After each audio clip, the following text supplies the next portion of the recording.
네, 여기는 아예 밴드를 다를까? 저는 껐다가 또 켜고. 근데 그냥 켜는 게 아니라 또 까먹으면 보면 안 되니까.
오늘도 저희 주일 예배에 오신 저희 성도님들 환영합니다. 네, 함께 자리에 일어나셔서 서로를 축복하면서 나아가는 시간 가지도록 하겠습니다.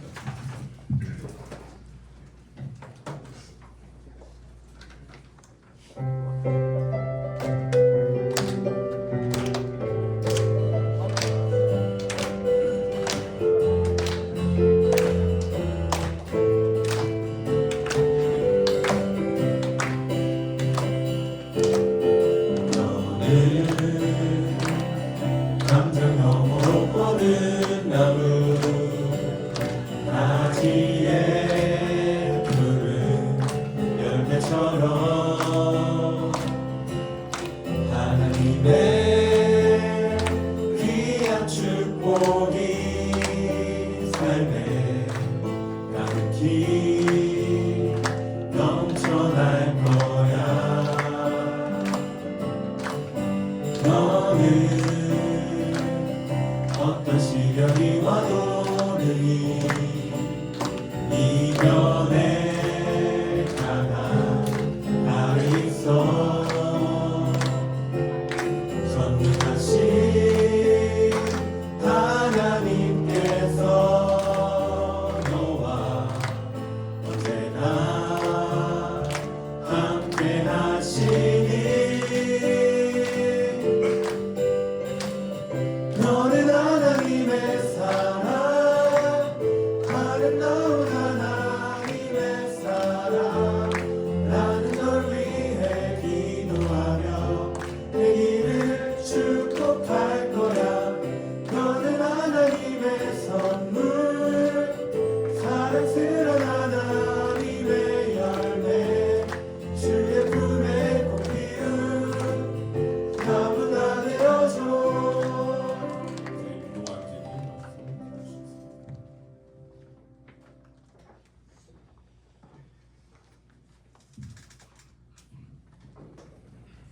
기도 드리시겠습니다.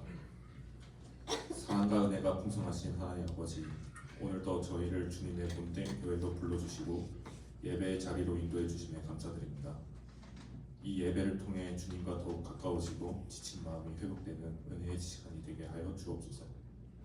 주님, 이 시간 세계 열방을 위해 기도합니다. 전쟁과 재해, 기아와 질병, 각종 범죄 등으로 고통받는 이 땅의 수많은 생명들을 주께서 보호하여 주시고 상처받은 영혼들이 치유받을 수 있도록 은혜를 베풀어 주시길 원합니다.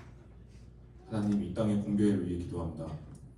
예수 그리스도의 부활과 사랑을 정체성으로 삼는 교회들이 세계 곳곳에 세워지게 하시고 어두운 세상 속에서 진리의 빛을 비추는 교회가 되게 하여 주옵소서.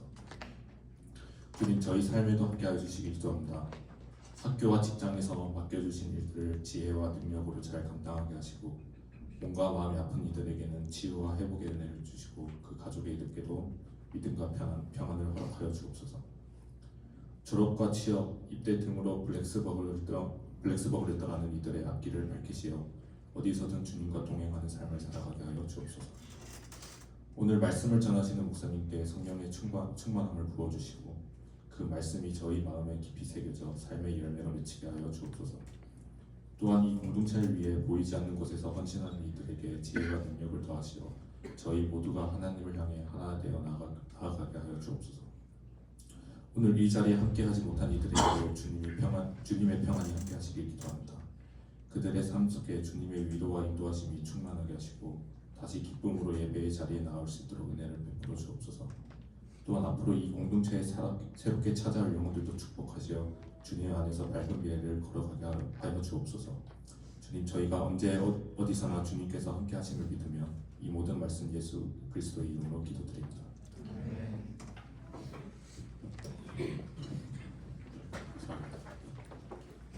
저희 이 시간 저희의 앞길을, 저희의 갈 길을 인도해 주시는 저희 선하신 하나님을 함께 찬양하면서 기쁘게 찬양 드리는 시간을 가지도록 하겠습니다.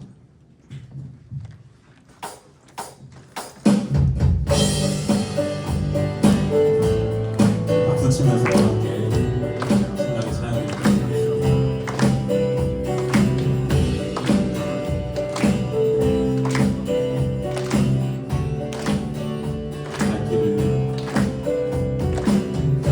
길을 밝히고 계시니 주 앞에 빨리 나갑시다. 우리를 찾는 구주 예수 오노라 하시네. 갈 길을 밝히고 계시니 주 앞에 빨리 나갑시다. 우리를 찾는 구주 예수 오노라 하시네. 죄악 벗은 우리 영혼을 기뻐 뛰며 주를 보겠네. 하늘에 계신 주 예수를 영원히 섬기리.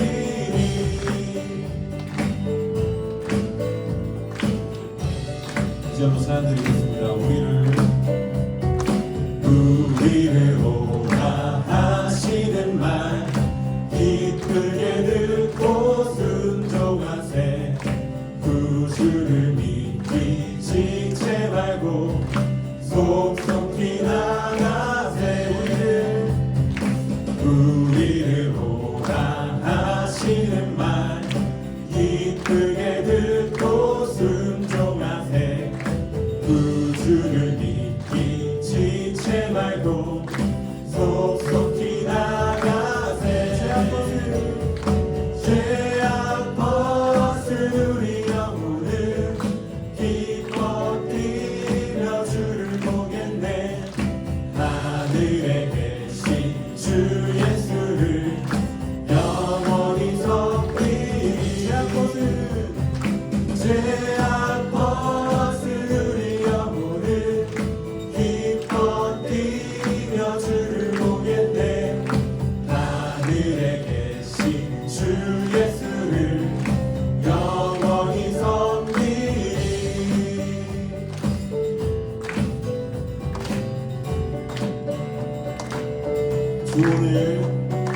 주 오늘 여기 계시오니 다 와서 주의 말씀 듣세. 듣기도 하며 생각하니 참 들리시로다. 죄악 벗은 우리 영혼을 기뻐 뛰며 주를 보겠네.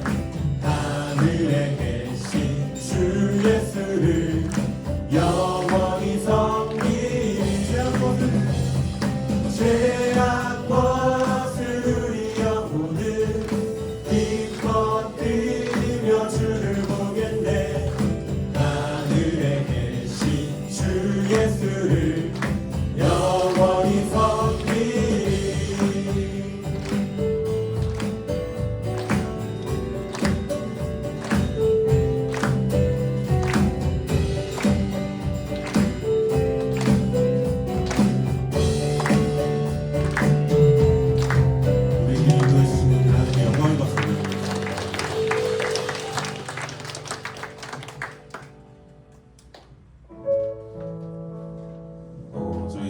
학기 말이 다가오기도 하고 또 이제 학기가 끝나면은 졸업하시고 또 군대 가시고 여러 길을 선택하시는 많은 형제 자매님들 계실 텐데 이 찬양의 가사를 함께 생각하면서 저희의 갈림길 가운데 저희의 삶 가운데 주님께서 언제나 함께 하신다는 것을 졸업하시고 나서도 잊지 않고 꼭 살아가시기를 바라겠습니다.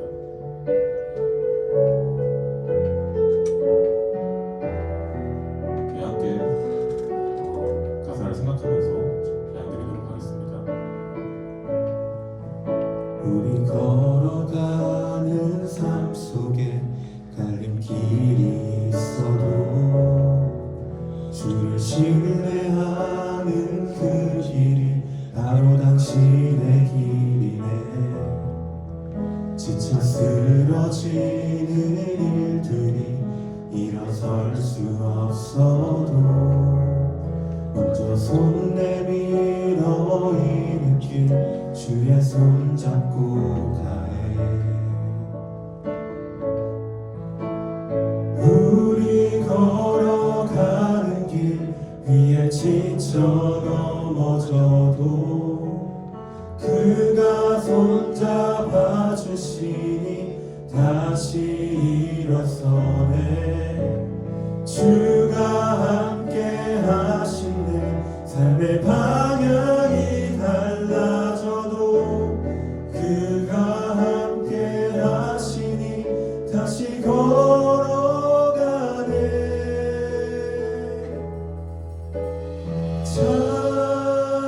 찬양 나의 길에 함께하는 주. 찬양 우리와는 함께하는 주. 길을 찾는 우리 가운데 주가 중심 되시길, 주가 함께 하시길 우리 간절히 소망하네. 이번 학기를 마지막으로 떠나가는 사람들을 생각하면서 함께 찬양 드리도록 하겠습니다. 우리 걸어가는 삶 속에 갈림길이 있어도 주를 신뢰하는 그 길이 바로 당신의 길이네. 지쳐 쓰러지는 일들이 일어설 수 없어도 먼저 손 내밀어 이는 길 주의 손 잡고 가네. 우리 걸어가는 길 위에 지쳐 넘어져도 그가 손잡아 주시니 다시 일어서네. 주가 함께 하시네. 삶의 방향이 달라져도 그가 함께 하시니 다시 걸어가네.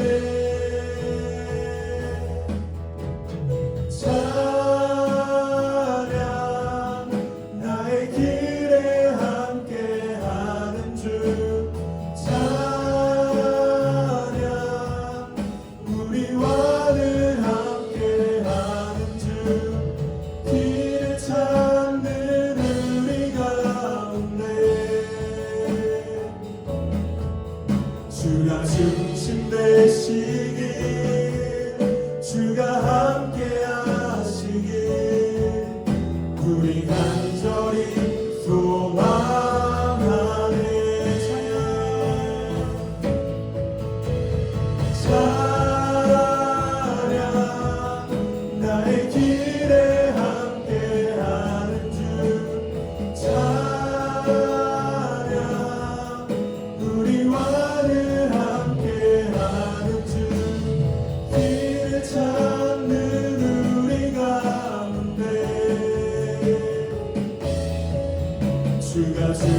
주가 함께 하시길 우리 간절히 소망하네.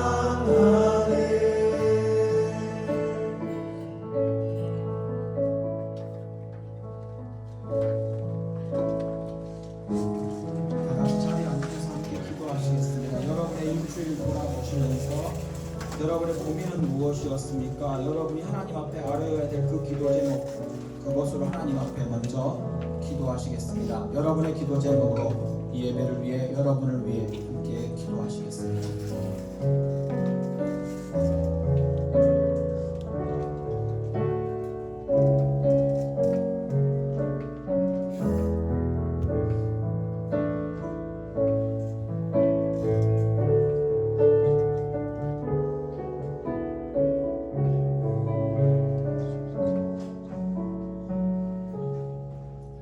계속해서 기도하실 때에 학교와 직장에서 우리가 해야 할 일들을 잘 해낼 수 있도록 하나님 지혜 주십시오, 능력 주십시오라고 함께 기도하시면 좋겠습니다. 여러분의 학교와 직장과 가정에서 여러분이 해야 할 일들, 또 하고 싶은 그 일들을 위해 주님 도와주십시오. 함께 기도하시겠습니다.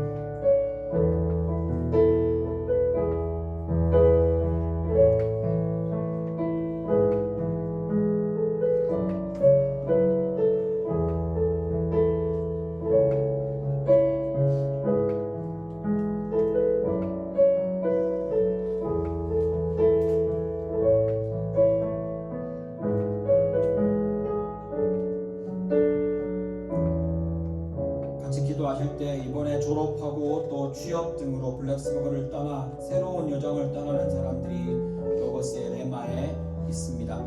또한 작년에도 함께 이제 블랙스버그를 떠나는 것을 준비하는 분들이 계십니다. 그분들이 앞길을 밝혀달라고, 주께서 함께 동행해달라고 함께 기도하시겠습니다. 여러분의 동료들을 위해, 여러분의 선배들을 위해서 함께 기도해 주십시오.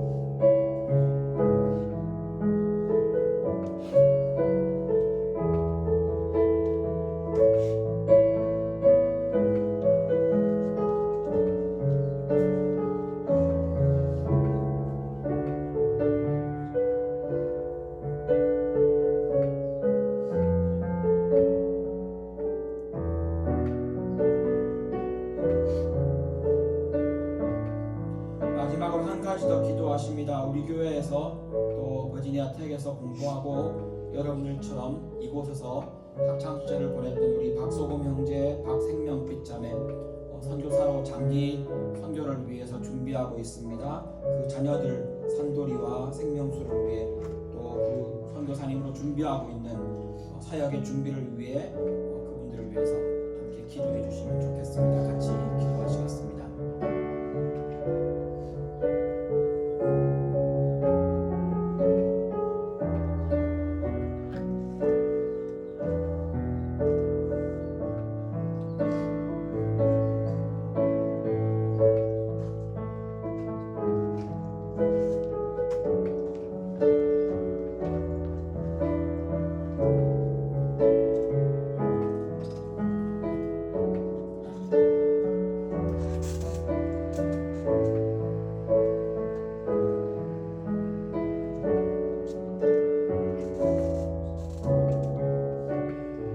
이 모든 말씀 우리 주 예수 그리스도의 이름으로 기도합니다. 아멘.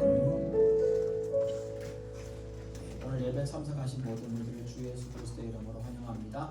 인사하시겠습니다. 옆에 계신 분들 한번 인사하시고요. 가볍게 인사하시고, 친하신 분들이 옆에 앉으셨으니까 앞뒤에 계신 분들 인사하시겠습니다. 잘 오셨습니다. 만나서 반갑습니다. 보고 싶었습니다. 네, 감사합니다.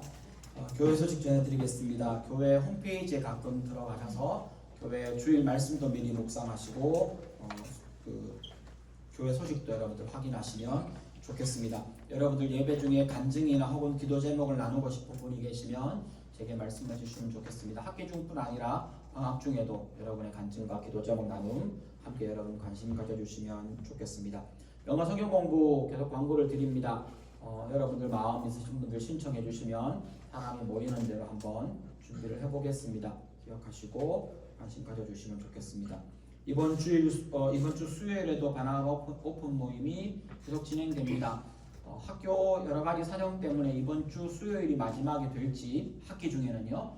그 다음 5월달이 마지막이 될지는 조금 봐야겠지만 다시 광고를 드리겠습니다. 다만 방학 중에 특별한 주제를 가지고 몇 번 모이는 모임을 준비하려고 생각합니다.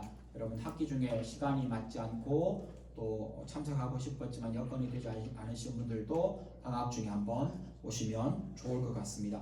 한 사람이 한 가지 섬기는 거 여러분들 방학 중에 집으로 가시거나 또 부모님 집으로 가시는 분들 그분들은 또 그곳에서 힘 닿는 대로 짧은 기간이지만 섬기는 것 늘 기억하시고요. 방학 이후에 다음 학기뿐 아니라 방학 중에도 여기 계시는 분들 학기가 다음 학기뿐 아니라 방학 중에도 나는 잠시간이라도 어느 팀에서 부서에서 우리 교회를 섬기겠다 하시는 분들 계시면 신청해 주시면 좋겠습니다. 방학 중에도 주일 예배는 우리는 계속 드리니까요. 여러분이 마음을 다해서 한 가지씩 섬겨 주시면 좋겠습니다. 오늘 친교 시간은 여러분들 다 비빔밥 재료 준비해 주신 대로 비빔밥 친교를 하게 되고요. 준비해 주신 분들께 감사를 드립니다. 오늘 또 빵 픽업해 주시고 또 다른 것들 함께 준비해 주신 분들께 감사를 드립니다. 기도 요청함이 제 기억으로 한 2달 정도 기도 제목이 안 들어오고 있습니다. 저는 기도 덜해서 편한가요? 네, 약간 허전합니다. 기도 제목 여러분의 기도 제목 적어서 넣어주시면 함께 기도할 수 있습니다. 친교 간소하게 준비하는 주가 쭉 있습니다. 아마 다음 주부터 교회 오픈 책방에 이제 체크하는 날이 없을 텐데 혹시나 다음 주 빵 픽업해 오셔서 간소하게 준비하는 주입니다. 그렇게 준비해 주실 분이 계시면 오늘 빵통 가져가시면 되고요. 제게 말씀해 주시면 좋겠습니다. 제가 이번 주 중에 사인업하는 날을 올려놓겠습니다. 그리고 친교하시면서 오늘 비빔밥 데이니까 오늘 예배 참석하신 모든 분들이 가지 마시고 비빔밥 꼭 드시고 가십시오. 재료가 굉장합니다. 네. 오늘 친교 시간에 저기 여러분 왼쪽에 있는 나눔 테이블에 올려져 있는 물건들 보시고 필요하신 물건 가져가시고요. 또 다음 나눔 테이블을 위해서 여러분이 좋은 물건들 챙겨 놓으셨다가 함께 가져오시면 좋겠습니다. 그 광고 홈페이지에 올라가지 못한 광고 하나가 더 있습니다. 이번 주 토요일 날 로고스의 뱅퀴시 있습니다. 그 로고스의 행사이지만 여러분은 참석하지 않으셔도 됩니다. 로고스 분들은 꼭 참석하십시오. 하지만 광고를 드리는 것은 여러분이 로고스가 뭐 하는지 관심 가져주시고 기도해 달라고 말씀을 드립니다. 로고스의 마지막 행사입니다. 위에서 기도해 주시고 수고하는 이들에게 격려해 주시면 좋겠습니다. 이 시간에 우리 노엘 형제 나오셔서 간증해 주시고 이후에 최효준 형제 기도해 주시고 그리고 특송 전명원 집사님 해주시겠습니다.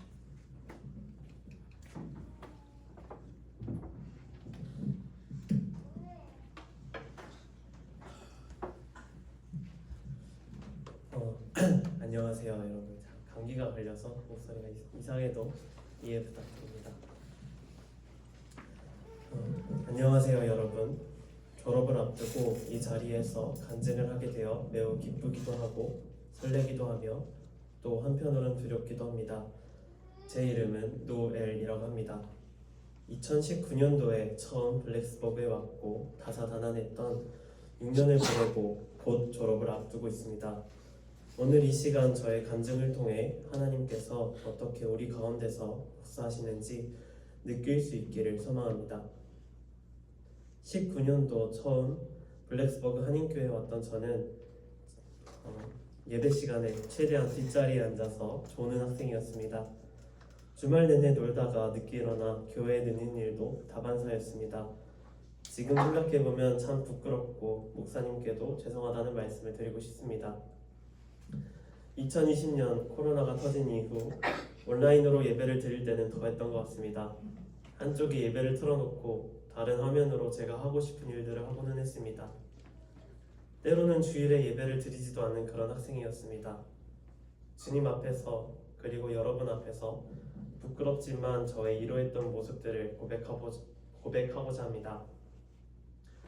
다시 대면 예배가 시작된 후에도 때때로 저는 예배를 빼먹었습니다. 아프다는 핑계로 주일 아침 교회 가자고 제 방문을 두드려대는 강현이를 외면했습니다. 솔직히 고백하자면 사람을 만나는 것이 두려웠습니다. 혼자 있는 것이 좋았고 내 공간이 아닌 다른 곳에 가는 것이 두려웠습니다. 그렇지만 주변 친구와 형들의 강압으로 교회를 나가도록 노력은 했던 것 같습니다.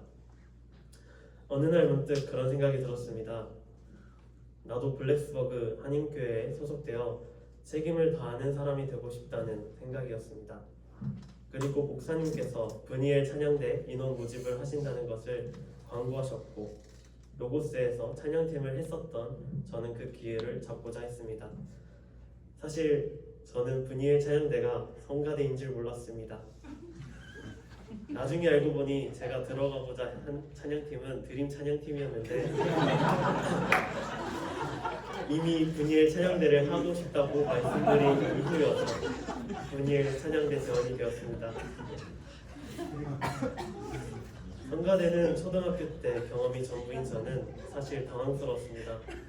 부모님 두 분 모두 성가대를 하셨기 때문에 성가대가 무엇을 하는 줄은 알았지만 성가대에 대해서 저는 정말 무지했고 또 저 혼자 학생이고 다른 모든 대원분들이 어린이셨기 때문에 정말 무서웠습니다.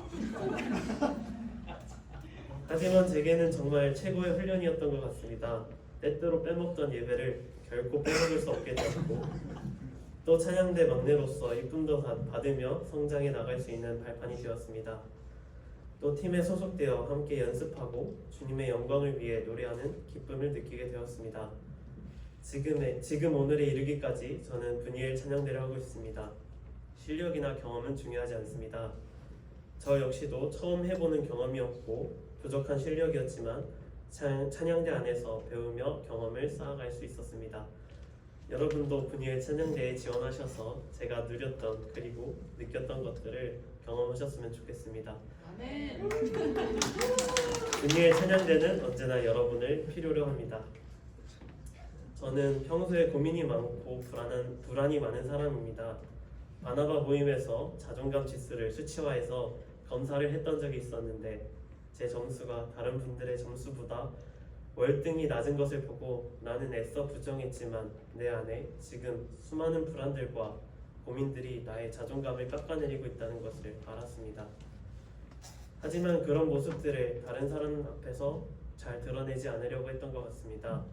오히려 아무렇지 않은 듯 웃고 다른 이야기들로 제 마음을 숨기곤 했습니다. 돌아보면 제 삶에 힘든 일들이 정말 많았습니다. 3학년 때는 전공을 바꿔야 하는 상황을 겪었고 한 과목 때문에 졸업을 1년 미루어야 할 만큼 아픔도 있었습니다. 그리고 지금은 취업을 앞두고 불확실한 미래에 대한 고민과 불안으로 매일 마음이 무겁습니다. 그런데 그런 시간 속에서도 하나님께서는 제게 말씀하시는 것 같습니다. 사랑하는 아들아, 괜찮다. 쉬어도 된다. 내가 너를 쓸 것이니 걱정하지 말아라. 하나님은 제게 주님의 때와 시간을 기다리라고 안심하고 주님을 신뢰하라고 위로해 주셨습니다. 학부 6년 동안 지치고 상한 제 마음은 이제 쉼을 통해 다시 회복되기를 원하고 있습니다. 특히 취업을 준비하면서 정말 내가 가고 싶은 길인가 아니면 불안과 돈에 쫓겨 선택하려는 것은 아닌가 하는 고민도 깊어졌습니다. 그래서 저는 주님께 다시 물어보기 시작했습니다. 주님, 제가 가야 할 길이 어디입니까? 주님께서 얘기하신 길이 무엇입니까? 하나님께서는 저에게 내려놓음과 쉼 그리고 기다림을 가르치고 계십니다. 제 의지와 불안을 내려놓기를 원하시고 예수님처럼 낮은 자리에서부터 차근차근 준비해 나가기를 바라신다는 것을 느낍니다. 불안을 움켜쥐던 손을 조금씩 펴면서 조금씩 마음이 편안해지고 있습니다. 그리고 제 뜻이 아니라 주님의 인도하심을 기대하는 마음이 자라고 있습니다. 혹시 이 자리에 있는 여러분 중에서도 저처럼 불안하고 고민하는 분들이 있다면 저는 여러분께 꼭 이야기하고 있습니다. 하나님 앞에 솔직하게 고백하세요. 하나님, 저는 불안합니다. 하나님, 저는 괴롭습니다. 하나님, 저는 실패가 두렵습니다. 여러분의 연약함과 아픔을 숨기지 않고 하나님께 그대로 내려놓으세요. 그러면 하나님은 여러분을 정죄하지 않으십니다. 오히려 그 고백 위에 치유하시고 회복하시고 새롭게 하십니다. 내려놓을 때 비로소 주님의 인도하심을 경험할 수 있습니다. 쉬는 것도 믿음입니다. 하나님은 우리의 실패와 불안까지도 사용하십니다. 여러분이 지나온 아픈 시간도 지금의 불안한 현재도 결코 헛되지 않습니다. 하나님은 그 모든 순간을 사용하셔서 여러분을 빚어가시고 하나님의 일을 완성하실 것입니다. 저 역시 여전히 완성된 모습은 아닙니다. 여전히 불안하고 여전히 흔들릴 때가 많습니다. 하지만 그럼에도 불구하고 주님의 약속을 믿고 한 걸음씩 따라가고 있습니다. 앞으로도 저는 부족하지만 주님의 때를 기다리며 주님의 길을 따라가고자 합니다. 저의 모든 고민과 불안 속에서도 함께 하시는 하나님께 감사드리며 이 간증을 마칩니다.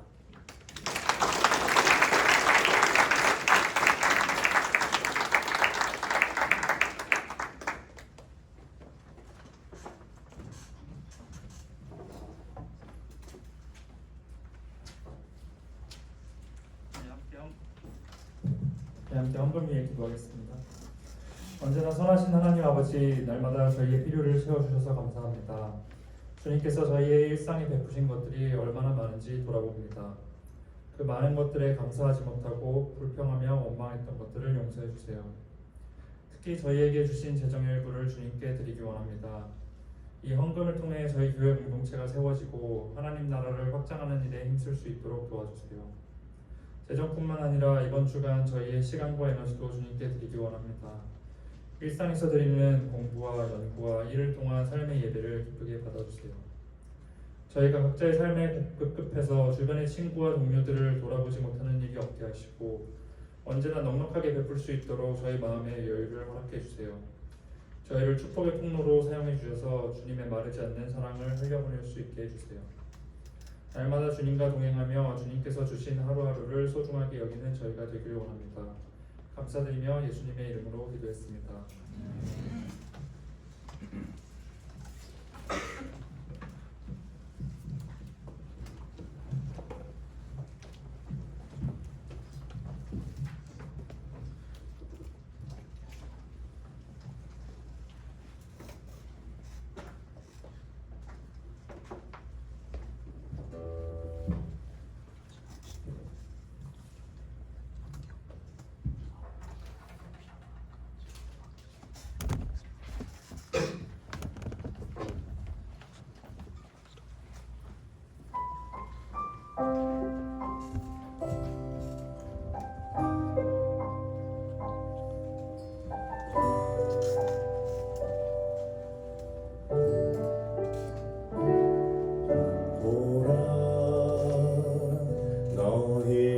지치지 말고 보라 너희를 구원한 나를 보라 너희는 지치지 말고 보라 너희를 인도한 나를 너희를 치던 적은 어디 너희를 억누르던 원수는 어디 있느냐 보라 하나님 구원을 보라 하나님 능력을 너희를 위해서 싸우시는 주의 손을 보라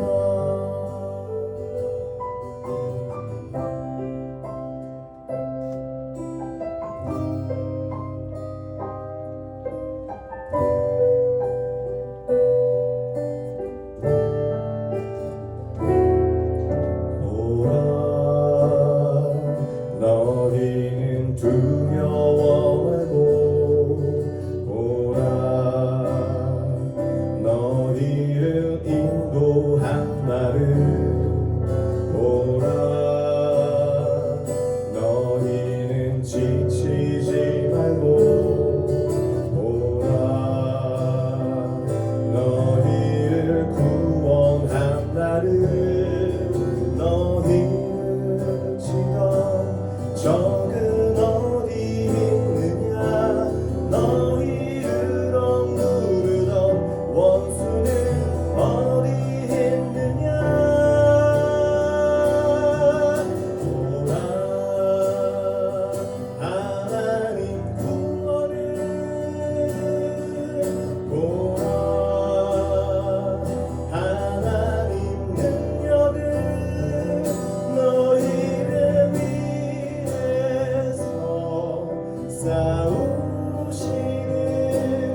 같이 하나님 말씀 같이 보시겠습니다.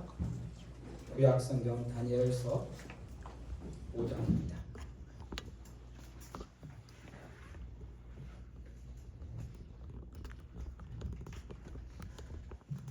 (5장) 1절에서 9절까지의 말씀, 표준 세번역으로 1절에서 9절까지의 말씀 같이 한 목소리를 읽겠습니다. 5장 1절에서 9절까지입니다.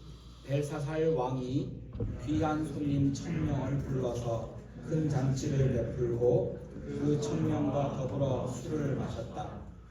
벨사살 왕은 술을 마시면서 명령을 내려서 그의 아버지 느부갓네살 왕이 예루살렘 성전에서 가져온 금그릇과 은그릇들을 가져오게 하였다.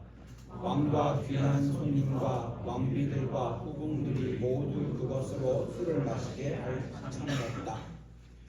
그래서 예루살렘에 있는 하나님의 집 성전에서 가져온 금그릇들을 꺼내서 왕과 귀한 손님과 왕비들과 후궁들이 그것으로 술을 마셨다. 그들은 술을 마시고서 금과 은과 동과 철과 나무와 돌로 만든 신들을 찬양하였다. 그런데 바로 그때에 갑자기 사람의 손이 나타나더니 촛대 앞에 있는 왕궁 석고벽 위에다가 글을 쓰기 시작하였다. 왕은 그 손가락이 글을 쓰는 것을 보고 있었다. 그러다가 왕의 얼굴빛이 창백해지더니 공포에 사로잡혀서 힘을 잃고 무릎을 서로 부딪히며 떨었다. 왕은 큰 소리로 외쳐서 주술가들과 점성술가들과 점성가들을 불러오게 하였다. 그들이 들어왔을 때에 그는 바빌론의 지혜자들에게 말하였다.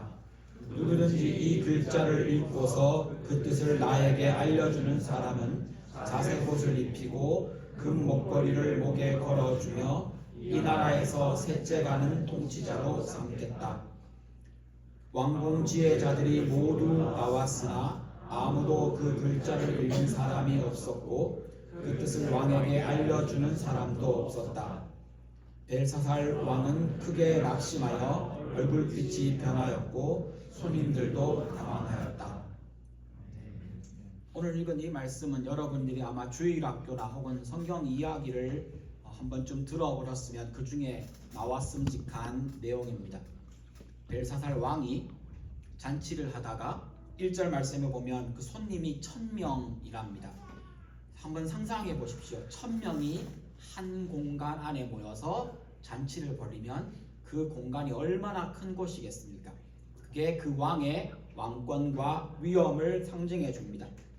1000명이라는 손님을 초대할 만큼 그 나라가 부강했고 또 그만큼 그 나라가 힘있는 나라였습니다. 귀한 손님들을 불렀을 겁니다. 세계 각지에서 아주 유명한 사람들 혹은 많은 사람들의 존경받는 여러 사람들을 불렀을 겁니다. 2절 말씀을 보면 기분이 좋아진 왕이 명령하여서 느부갓네살 왕, 자기의 선조입니다. 예루살렘 성전에서 가져온 그 그릇들을 가져와 손님들에게 마시게 하려고 합니다. 3절에 보니까 그렇게 실제로 가져와서 사람들에게 술을 마시도록 합니다. 근데 이 모습은 사실은 성경을 잘 아는 많은 분들이 아시겠지만 이 이야기는 벨사살 왕의 교만함을 드러내 보여주는 장면입니다. 감히 하나님의 성전의 그릇으로 하나님 앞에 제사 지내는 그 용도로 만들어진 그것을 자기들 잔치에 사용하는 것 자체가 교만이 분명합니다. 그런데 인간들은 교만하면 선을 넘습니다. 하나님의 성전의 그릇으로 술을 마시며 그리고는 4절 말씀에 보면 금, 은, 동, 철, 나무, 돌로 만든 자기들의 신을 찬양합니다. 교만하면 선을 넘습니다. 교만하면 넘지 말아야 할 선을 쉽게 넘어갑니다. 5절에 보면 그 교만에 대해서 하나님이 경고하십니다. 큰 손이 나타나서 벽에 글씨를 새깁니다. 요즘 우리 같은 이 시대를 살아가는 과학 시대를 살아가는 사람한테는 이 장면을 설명할 수 없습니다. 공중에 손이 나왔는데 그 손이 물리적인 역할을 합니다. 벽에다가 그 손가락으로 석고벽에 글씨를 썼다는 겁니다. 이걸 설명할 수 있는 과학 지식을 우리는 가지고 있지 않습니다. 그런데 이 일이 이루어진 겁니다. 과학을 아는 우리가 이 장면을 봤어도 깜짝 놀라 겁에 질렸을 겁니다. 그런데 그 시대에는 과학의 지식보다는 종교적인 신비적인 것을 추구하던 그 시대에 갑자기 큰 손이 나와서 벽에다가 글씨를 씁니다. 그런데 6절에 이 장면을 보고 있던 벨사살 왕이 공포에 질립니다. 표현이 아주 적나라합니다. 넓적다리의 힘을 잃고 무릎을 서로 부딪히며 떨었다. 얼마나 무서웠으면 왕이 이랬겠습니까? 실제로 보니까 그 벨사살 왕이 소리를 지릅니다. 누구든지 이 글을 읽고 해석하는 사람에게, 읽고 그 뜻을 알려주는 사람에게 가장 높은 자리, 사람으로서 오를 수 있는 자기의 세 번째 자리라고 부르는 자리는 사실은 왕 다음 자리를 말합니다. 모든 통치권과 모든 행정적인 일을 다 맡길 만한 그런 높은 자리를 주겠다라고 공언합니다. 그런데 8절에 아무도 그 글씨, 하나님의 글씨를 읽지 못합니다. 해석도 못하지요. 읽지 못하니까요. 사람들은 하나님이 쓴 글씨를 보고 그 앞에 무능합니다. 그리고 무지합니다. 9절 말씀에 보면 벨사살 왕과 그 1000명이라 되는 손님들까지 모두 당황했고 공포에 사로잡혔습니다. 물론 이 뒤에 우리의 주인공 다니엘이 나와서 이걸 멋지게 해석하고 뒤에 전개되는 이야기가 있습니다. 그건 다음 주에 보겠지만 오늘 이 장면에서 여러분, 그들은 하나님의 물건을 들고 우상 숭배를 했기 때문에 사실은 경고를 받았고 심판을 받습니다. 본문 뒤에 나오는 이야기에 따르면 벨사살 왕은 이 글을 해석한 다니엘이 해석해준 그날 저녁에 죽습니다. 성경의 이 본문 말씀에서 벨사살이 교만했다, 혹은 벨사살이 혹은 거기 모인 사람들이 하나님의 그 전의 그릇을 들고 잔치를 벌이면서 금과 은과 동과 돌과 나무로 만든 자기들의 신을 찬양했다, 그 잔을 들고 우상 숭배를 했다라는 내용이 적혀있고 그것이 그들이 죽고 심판받은 이유입니다. 성경은 우상 숭배에 대해서 너무너무 명백하고 분명하고 엄격하게 그 벌을, 그 죄를 묻습니다. 우상 숭배가 무엇이기 때문에 그렇습니까? 먼저 이 부분을 좀 살펴봐야 할 것 같습니다. 성경이 말하는 우상 숭배는 첫 번째로 우상은 사람이 만든 신입니다. 본문 4절에 보면 그 재료가 금이며 은이며 동이며 철이고 나무고 돌입니다. 그리고 시편 115편 4절에 보면 이런 재료들로 사람이 만들었습니다. 우상은 사람이 만든 겁니다. 그리고 사람이 그것을 신이라고 불러줍니다. 사람이 만드는 신, 그것이 성경은 우상이라고 말합니다. 그래서 우상은 생명도 없고 감각도 없으며 무능합니다. 이것이 두 번째 기억해야 될 우상의 특징입니다. 시편 115편 이어지는 5절부터 7절까지의 내용을 보면 우상은 입도 있고 눈도 있고 귀도 있고 코도 있고 손도 있고 발도 있고 목구멍도 있는데 이것이 아무런 기능을 못한다고 콕 찍어 말합니다. 그런데 아무것도 하지 못하는 내가 만든, 사람이 만든 그 형상에다가 신이라고 이름을 붙이고 그것이 큰 능력을 가졌다라고 의미를 부여하고 그 앞에 절하고 그 앞에 머리를 숙이고 거기에 자기의 원하는 바를 빕니다. 성경에서만 이렇게 이 우상을 아무것도 아니다 라고 말하는 것뿐 아니라 사실은 과학도 이렇게 말을 합니다. 현대인들은 이것을 보고 미신이라고 부릅니다. 그런데 더 명백하게는 사람들은 자기 손으로 만들어 놓고 신이라고 부를 뿐 아니라 그것이 힘과 능력이 있다라고 여기며 그 앞에 재물을 갖다 놓고 그것을 보고 빕니다. 사실 여러분, 한국만 해도 우리의 선조들 얼마 되지 않았습니다.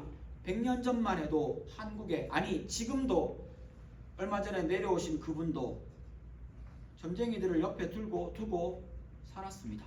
다 아는 얘기입니다. 한국의 역대 대통령들 중에 기독교인도 몇 명 있었습니다. 그 사람들에 대해서는 그분들의 기독교적인 신앙이 좋았다 나빴다 이 얘기는 하지 않더라도 한국에 있는 여러 대통령들 중에는 떠돌아다니는 이야기 중에 이런 이야기가 있습니다. 전 국민에게 부처 사항을 지니고 있게 하면 대통령이 될 수 있다. 그래서 10원짜리 동전을 새로 만들었답니다. 10원짜리 동전에 아주 조그맣게 보이는 부처상이 거기 있습니다. 이런 속설이 돌 만큼 많은 사람들이, 아니 얼마 되지 않았습니다. 사실은 지금도 한국과 미국의 전 세계에 우리가 어떻게 그런 미신 따위를 이라고 말하지만 여러분 이 시대에 한국에 연초가 되면 가장 많은 사람이 찾아가는 곳이 점집입니다. 점점점 그 수가 늘어납니다. 이 시대에 말입니다. 그러므로 이것을 두고 뭘 모르는 사람이라고 비판할 수 있는 처지가 아니라는 겁니다. 이 시대에도 많은 사람들은 우상 앞에 갑니다. 거기에 자기의 미래를 묻습니다. 돈 줘가면서 돈 1, 2만 원 주겠습니까? 아니요. 한국의 모 기업들, 큰 기업은 어느 종교를 혼자서 도맡아서 지금까지 키운 어느 기업들도 있다라는 것은 다 아는 사실입니다. 거기에 가면 큰 형상을 가진 우상이 있습니다. 어리석은 행동처럼 보이십니까? 그런데 어리석다라고 비판하는 그 행동을 지금 이 시대의 사람들도 합니다. 그때에는 더 했습니다. 이런 어리석은 행동을 왜 하는 겁니까? 성경은 콕 찍어 말합니다. 우상 숭배의 본질은 탐욕입니다. 골로새서 3장 5절이 그렇게 말합니다. 하나님을 모르는 땅에 속한 사람들의 죄악을 쭉 나열합니다. 거기 나오는 것들이 모두 다 이 땅에 속한 사람들의 죄악입니다. 그 내용들을 보십시오. 땅에 속한 일들 곧 음행과 더러움과 정욕과 악한 욕망과 탐욕, 이것이 땅에 속한 겁니다. 그런데 많은 학자들이 저기에 나열되는 저 내용이 점점 본질과 깊은 곳으로 들어가는 것이라고 해석을 합니다. 처음에는 그냥 음행이었는데 그것이 더 더러운 것으로, 그것이 정욕과 악한 욕망으로 마지막에 도달하는, 아니 이 모든 것을 아우르는 것이 탐욕이라고 설명을 합니다.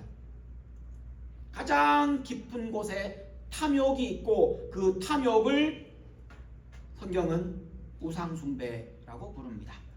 골로새서에서 콕 찍어 말합니다. 탐욕이 우상숭배의 본질입니다.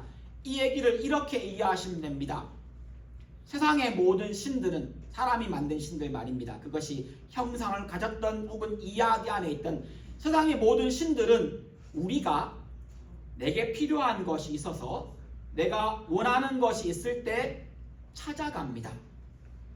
그렇지 않습니까? 처음에 우리는 교회 나올 때도 그렇게 오기도 합니다. 우리는 이 기독교를 혹은 교회를, 성경을 종교의 한 형태로 이해할 때 그렇게 행동합니다. 당연합니다. 내게 필요하니까 나보다 힘 있는 혹은 절대자, 힘이 많다고 하는, 전능하다고 하는, 전지하다고 하는 그분께 가면 그게 신입니다. 찾아가서 내게 필요한 것을 요구합니다. 그 신이 만약에 내가 원하는 것을 들어준다고 하면 기도로 혹은 내 정성을 보여서 혹은 헌금을 하고 제물을 바쳐서 혹은 그를 신이 좋아하는 어떤 행동을 해서 이루어 준다면 그것을 기꺼이 지불을 할 겁니다. 이 시대에는 많은 경우 돈을 내겠죠. 여러분이 헌금을 그런 개념으로 하신다면 여러분은 예수를 잘못 믿으시는 겁니다. 근데 이방 종교에서 종교는 다 그렇게 합니다. 우리가 신을 찾아갑니다. 그리고 내 필요를 요구합니다. 그 이면을 탐욕으로 설명하면 이런 겁니다. 내게 원하는 것, 그걸 이룰 능력이 없으니 그 이루고 싶은 욕망을 신에게 의탁합니다. 그 신 왜 만들었습니까? 사실은 내게 이루고 싶은 그것을 이룰 만한 어떤 힘 있는 자가 필요했고, 그것이 자연의 어떤 것을 보며 와 위대해 보인다, 혹은 성경 아닌 다른 많은 신화들에 나오는 것처럼 어떤 특정한 막강한 힘을 가진 존재를 만들어 놓고 그것을 형상을 만들고 그 앞에 가서 빕니다. 무엇을 바칩니다. 때로는 사람도 바치고, 때로는 자녀도 바쳤고, 때로는 동물도 죽였고, 때로는 돈도 냈고, 때로는 자기 시간도 줍니다. 왜요? 내가 원하는 것을 얻기 위해서입니다. 우상숭배는 본질적으로 탐욕입니다. 성경이 말하는 우상의 특징을 정리하면 이런 내용이 됩니다. 우상은 사람이 자기의 탐욕을 채우기 위해서 자연의 재료로 어떤 모양을 만들어 놓고 거기 가서 경배하며 자기 욕망을 이루어 달라고 매달리는 우상은 거짓 신이라는 겁니다. 성경은 이 부분에 대해서 조금도 양보하지 않습니다. 내가 다른 어떤 신들에게도 내 영광을 주지 않겠다, 우상 숭배하지 말라 라고 말할 때, 왜냐하면 그것이 nothing이기 때문입니다. 그들이 좀 저급한 신이라는 의미가 아니라 그들의 신 자체, 존재 자체가 없습니다. 신은 하나님뿐입니다. 성경은 이 부분에 대해서 너무 냉정하고 너무 분명하게 말합니다. 이 얘기를 현대의 복음 안에서 설명하면 오직 구원은 예수 그리스도의 이름으로만 이루어집니다. 이 말이 바로 그 말입니다. 그 거짓신이 옛날에만 있는 게 아닙니다. 지금 이 시대에도 그 거짓신이, 우상이 지금도 있습니다. 어떻게 알 수 있습니까? 탐욕이 그대로 우리에게 있거든요. 우상인지 아닌지, 여러분 주변에 있는 것들, 여러분 마음에 있는 것들, 여러분이 지금 무언가를 의지하고 있다면 그것이 우상인지 아닌지를 구별할 수 있는 가장 중요한 단서, 탐욕입니다. 탐욕이라는 우상, 그것이 우리가 맞닥뜨리고 있는 이 시대의 가장 무서운 우상입니다. 탐욕이라는 우상. 탐욕은 단순한 욕망이 아니라 선을 넘어가는 욕망입니다. 모든 사람에게는 욕망이 있습니다. 욕망이 없으면 어떻게 하루를 살아가겠습니까? 이것 하고 싶고 저것 하고 싶고 이거 해야 하고, 모든 사람에겐 욕망이 있습니다. 심지어 제자들이 주님, 우리가 누가 더 높은 사람이 될 것인가를 막 싸우고 있을 때 저를 주님의 우편에, 주님의 좌편에 앉혀주십시오. 이게 욕망입니다. 근데 예수님이 그에 대한 대답을 했던 장면을 보면 그 욕망 버려라 이렇게 말씀하신 게 아닙니다. 높은 자리에 앉으려면 낮아져라. 무슨 말입니까? 그 욕망 자체를 책망하고 있는 게 아니라 욕망을 이루는 방법을 설명해 주십니다. 높은 자리에 앉으려면, 내 우편이든 내 좌편이든 높은 자리에 앉으려면 자기를 낮추어라. 섬기는 자가 되어라. 예수님은 아시는 겁니다. 우리 속의 욕망은 어쩌면 너무 자연스러운 우리의 본능이기 때문입니다. 그런데 이것이 탐욕이 되면 선을 넘어갑니다. 무슨 선을 넘어갑니까? 하나님이 넘지 말라고 하는 선을 넘어갑니다. 하나님이 하지 말라고 하는 것을 넘어갑니다. 사람과의 관계에서 탐욕이 되면, 욕망이 아니라 탐욕이 되면 다른 사람의 선, 존중받아야 할 그 사람의 경계선을 넘어갑니다. 그리고 그 사람 것을 빼앗아 옵니다. 물질에 대한 탐욕, 선을 넘어가는 것을 우리는 도둑질이라고 부릅니다. 도둑질이 뭡니까? 내 것 아닌 것을 선을 넘어가 가져오는 겁니다. 성적인 탐욕을 간음이라고 부릅니다. 부부관계가 아닌 그 관계에서의 선을 넘어가 성적인 욕망을 탐닉합니다. 이게 간음입니다. 탐욕은 그칠 줄 모릅니다. 더 가지려고 합니다. 탐욕은 결코 채워지지 않습니다.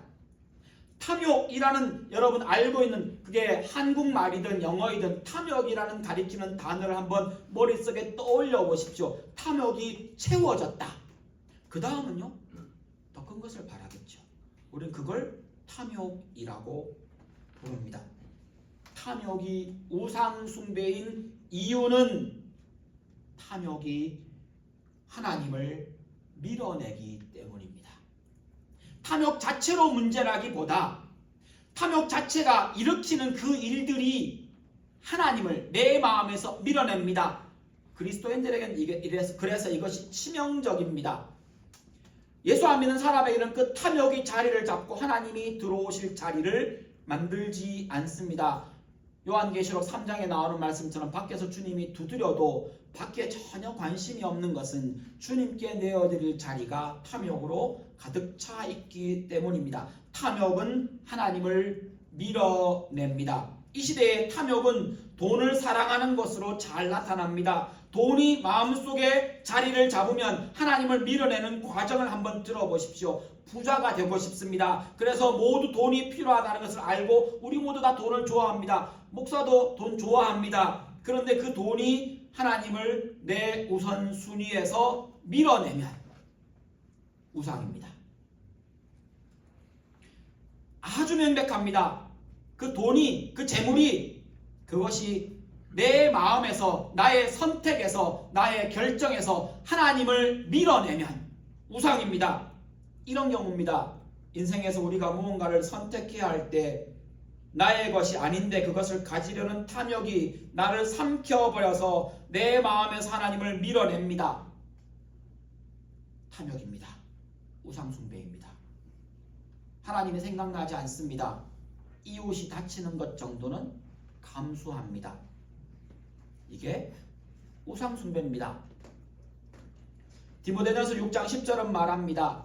탐욕을 이렇게 표현합니다. 돈을 사랑하는 것이 모든 악의 뿌리입니다.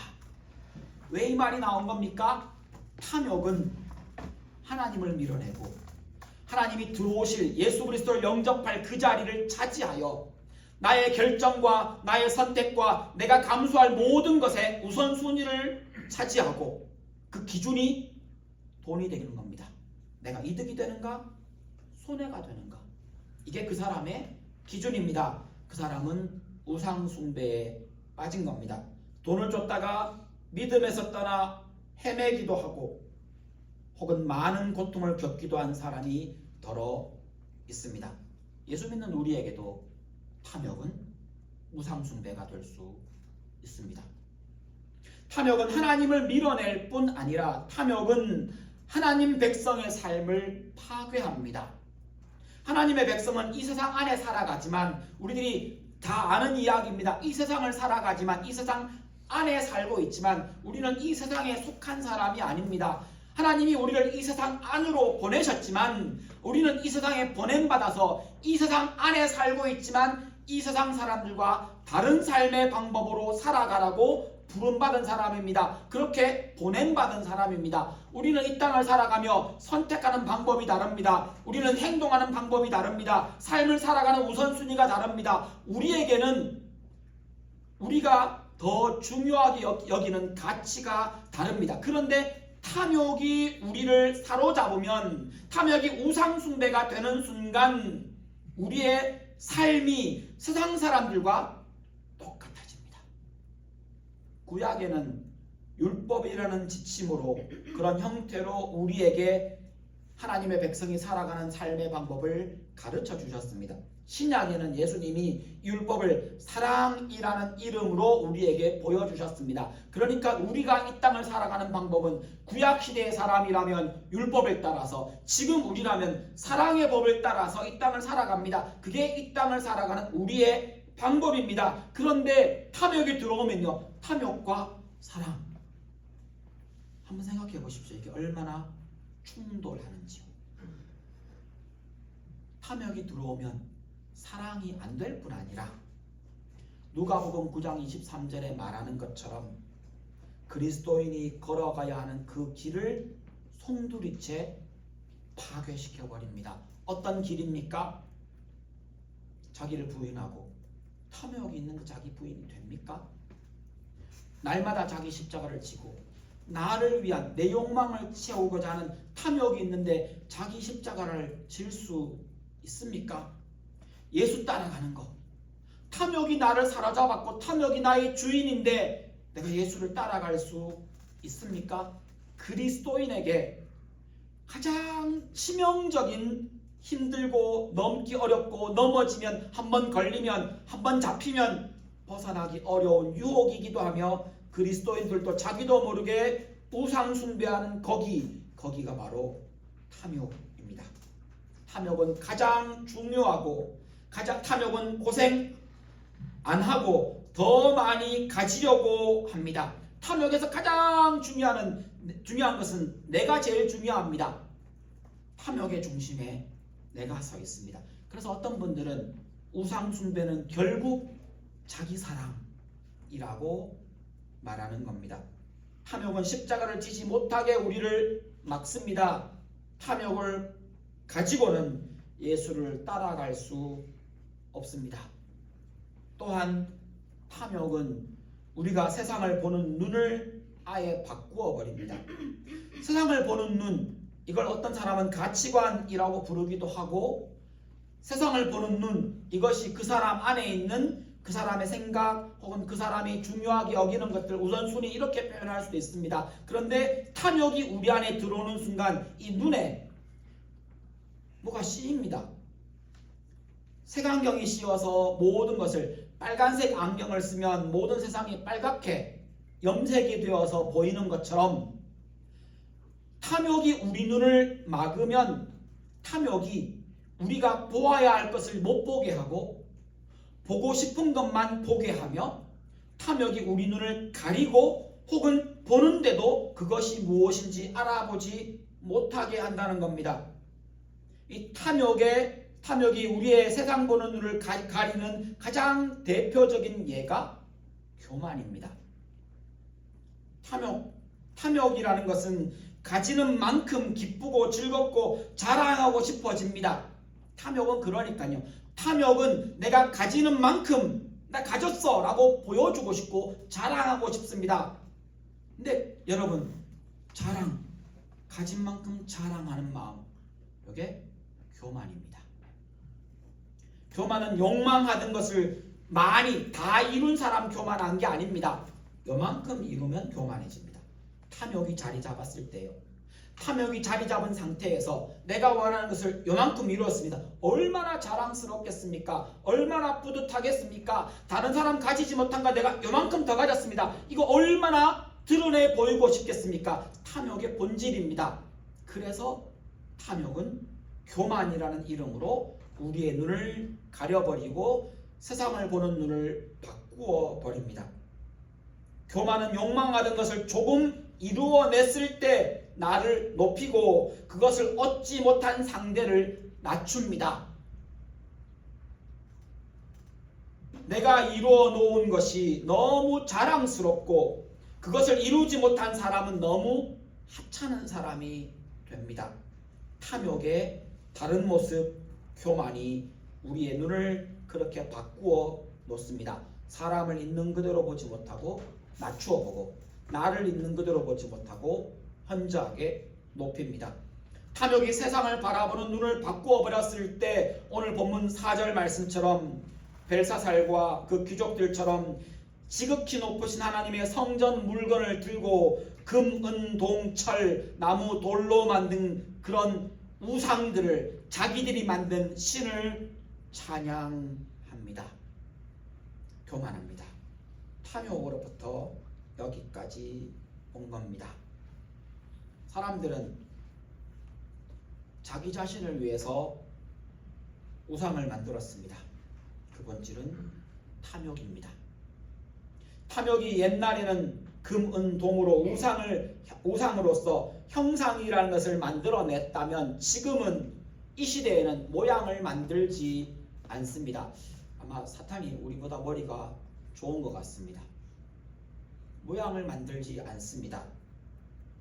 하지만 그때나 지금이나 본질은 똑같습니다. 탐욕은 하나님을 밀어내고 그 자리를 차지하고는 우리의 신앙생활을 파괴하며 세상을 바라보는 눈까지 변질시켜 버립니다. 탐욕을 가지고는 예수를 따라갈 수도 없고 신앙생활을 제대로 할 수도 없습니다. 탐욕이 무서운 것도 알겠고 탐욕이 우상 숭배라는 것도 알았습니다. 근데 내가 탐욕에 사로잡혀 있는지 어떻게 확인할 수 있습니까? 마지막으로 이 얘기를 드리고 말씀을 마무리하겠습니다. 탐욕이 자리 잡은, 탐욕에 사로잡힌 사람이 절대로 못하는 게 있습니다. 감사입니다. 탐욕이 그 사람의 자리를, 그 사람의 마음을, 그 사람의 눈을, 그 사람의 생각을 사로잡고 나면 탐욕은 하나를 얻고 그 다음 것을 얻고 싶어하는 마음이거든요. 그래서 그 사람은 감사를 할 수 없습니다. 여러분 마지막으로 언제 감사해 보셨습니까? 이 얘기를 묻는 이유는 저를 포함한 우리 모두 다 마음속에 욕심이 있는 사람들이고요. 부자 되는 거 좋아합니다. 유명해지는 거 좋아하고요. 능력 있는 걸 발휘하는 걸 원합니다. 이건 우리가 가지고 있는 기본적인 본능이며 욕구입니다. 그런데 여러분 언제 감사해 보셨습니까? 마지막으로요. 확인해 보십시오. 이것이 그리스도인이 내가 탐욕에 사로잡혀 있지 않은지 스스로 체크해 볼 수 있는 리스트의 첫 번째입니다. 감사. 하나님께 감사할 제목을 한번 손꼽아 보십시오. 하나, 둘, 셋, 넷, 다섯. 안 나옵니까? 여러분은 감사를 잃어버리신 겁니다. 혹 탐욕에 사로잡혀 있지 않은지 냉정하게 보셔야 합니다. 감사할 수 없다면, 진짜로 감사할 제목이 없는 겁니까? 아니면 감사하지 않기로 선택하신 겁니까? 탐욕에 사로잡혀 감사의 제목을 못 찾으시는 겁니까? 최근에 하나님께 감사했던 기억 언제인지, 내가 지금 손꼽아 감사 제목이 몇 개나 되는지, 정말로 감사할 제목이 없는 건지 여러분 스스로 확인하십시오. 탐욕은 우상숭배입니다. 기도하시겠습니다. 여러분의 기도 제목으로 기도하시면 좋겠습니다. 여러분이 하나님만이 나의 선택과 인생의 주인이십니다 라는 고백으로 나아가기를 원하십니까? 그렇게 기도하시며 이 시간 하나님 앞에 나아가십시오. 혹은 어떤 분은 하나님 내가 탐욕을 버리고 하나님의 방법으로 살게 해주십시오. 그렇게 살기 원합니다 라는 기도를 하시기 원합니다. 혹은 탐욕과 교만으로 세상과 사람을 보지 않도록 내 눈이 바뀌어버린 것은 아닌지 확인하시며 탐욕과 교만의 눈을 버리고 하나님이 주신 눈으로 사람과 세상을 보게 해달라고 기도하실 분이 계시면 그렇게 기도하시면 좋겠습니다. 혹은 모든 일에 감사하며 하나님만 바라보기 원합니다 라는 제목으로, 여러분의 기도 제목으로 기도하시겠습니다. 함께 기도하십니다.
기도하시겠습니다.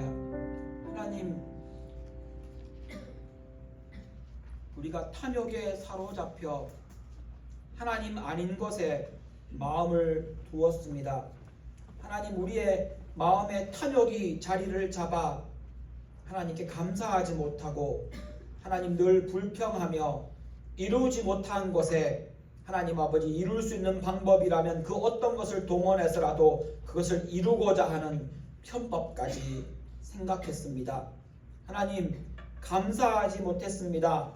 하나님 앞에서 하나님이 이미 주신 그 놀라운 큰 은혜를 금세 잊어버리고 다른 은혜를, 다른 복을, 다른 부자 되는 방법을 찾아 나선 사람들입니다. 하나님께서 이미 베풀어 주신 은혜를 다 잊어버리고는 하나님, 우리는 하나님 앞에 부족하고 모자라다며 계속 나의 탐욕을 채우기 위해 마치 우상 숭배하듯이, 우상을 대하듯이 하나님께 섰습니다. 하나님, 우리가 우리의 모습을 확인하고 하나님 앞에 다시 서게 하여 주옵소서. 우리에게 감사를 회복시켜 주옵소서. 우리에게 내가 가진 이 탐욕을 내려놓고 날마다 나를 부인하며 나의 십자가를 지고 매일 주를 따라가는 삶으로 돌아오게 하여 주옵소서. 하나님, 우리의 주인은, 우리의 왕은 오직 하나님 분이십니다. 지금은 우리 주 예수 그리스도의 은혜와 하나님 우리 아버지의 크신 사랑과 성령님의 위로하시고 교통하시는 역사가 이 자리에서 탐욕의 우상 숭배를 버리고 오직 주인이신 왕이신 하나님만 따르기로 다시 결단하며 감사가 넘치는 삶으로 나아가기를 소망하는 이 자리에 모인 하나님의 모든 사람들과 예수 그리스도를 믿기로 원하는 모든 사람들 위해 이제로부터 영원토록 항상 함께 있을지어다. 아멘. 주 너를 지키시고 그 얼굴을 내게 돌리사 그 시름의 사랑으로 함께 하시리. 아멘.